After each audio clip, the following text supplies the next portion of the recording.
ஓம் சாய்ராம், ஜெய் சாய்ராம். என் அன்பின் சாய் குடும்ப உறவுகளே, உன் வாழ்வை நீ ஒப்படைத்து இருப்பது உன் சாயப்பாவான என்னிடம். நீ நினைத்து பார்க்காத நன்மைகள் நீ எதிர்பாராத நேரத்தில் உன் வாழ்வில் நான் நடத்தி வைப்பேன். உனக்கு நல்லதே நடக்கும். இது உன் சாயப்பாவான என்னுடைய சத்திய வாக்கு. இந்த வாழ்க்கை அற்பமானது என்று எண்ணிவிடாதே. மிக மிக அரிதானது இந்த வாழ்க்கை. இந்த வாழ்க்கை பயணத்தை நாம் அர்த்தமுள்ளதாக்கிக் கொள்ள வேண்டும். அந்த பயணத்திற்கு நீ தேர்ந்தெடுக்கும் பாதையானது உண்மையில் நீ தேர்ந்தெடுத்ததல்ல. உன் வாழ்க்கையும் உனக்கான பாதையும் அந்த வாழ்க்கை பயணத்திற்கான செயல்களும் நீ தேர்ந்தெடுத்ததல்ல, நீ செயலாற்றுவது அல்ல. இவை அனைத்துமே ஏற்கனவே தீர்மானிக்கப்பட்டது. அப்படி தீர்மானிக்கப்பட்ட வழியில்தான் நீ நடந்து கொண்டு இருக்கிறாய். உன் வாழ்க்கை தீர்மானிக்கப்பட்டது என்பதை நீ புரிந்து உணர்ந்து கொண்டால் உன் வாழ்வின் நோக்கம் என்னவாக இருக்கிறது என்பதில் உனக்கு தெளிவு கிடைத்துவிடும்.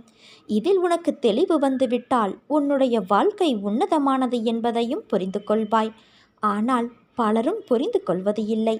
சக்தியின் உன்னதங்களை தெரிந்து கொள்வதே இல்லை.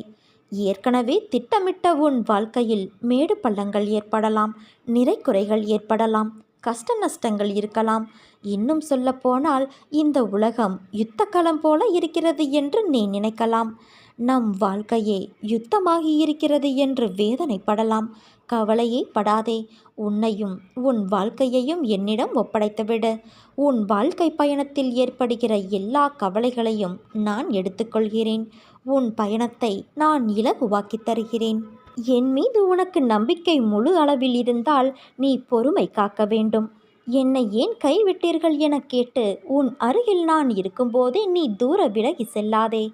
எந்த நேரத்திலும் முடியாது, கூடாது, நடக்காது, நடக்கவில்லை, நேரவில்லை, வாய்ப்பு இல்லை, முடியவில்லை, பொறுமை இல்லை என இல்லை இல்லை என்ற வார்த்தைகளை உன் வாயிலிருந்தும் மனதிலிருந்தும் முற்றிலுமாக நீக்கிவிடு.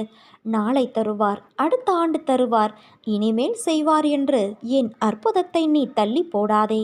நான் எப்பொழுது செய்ய வேண்டும் என்பதை தீர்மானிக்க விரும்பினால் இப்போதே செய் என உறுதியோடு கேள். அப்போதுதான் நான் உனக்கு அருகிலேயே இருந்து உனக்கு தேவையானதை செய்து கொடுப்பேன். உன் மனதில் தோன்றும் எண்ணங்களில், வாயிலிருந்து வரும் வார்த்தைகளில், உன் செயல்பாடுகளில் நீ நேர்மையாக இருக்க வேண்டும். என்னிடம் பேசும்போதும் கேட்கும்போதும் காத்தருள்வாய், நீயே துணை, உன் பொற்பாதங்களே சரணம், என்னால் முடியும் என அனைத்தும் நேர்மறையாக இருக்க வேண்டும். நாம் செய்கின்ற ஒவ்வொரு செயலும் விளைவிலேயே முடிகிறது. விளைவில்லாத செயல் என்று உலகத்தில் எதுவும் இல்லை. அதனால் செயலிலேயே விளைவும் மறைந்து இருக்கிறது. அதில் சந்தேகம் கிடையாது.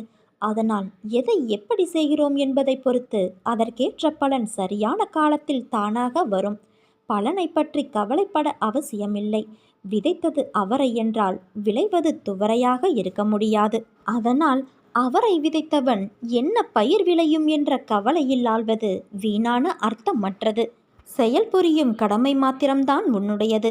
பலனை அளிப்பவர் உன் சாயியான நான். அதனால் என்மேல் நம்பிக்கை கொண்டு இரு.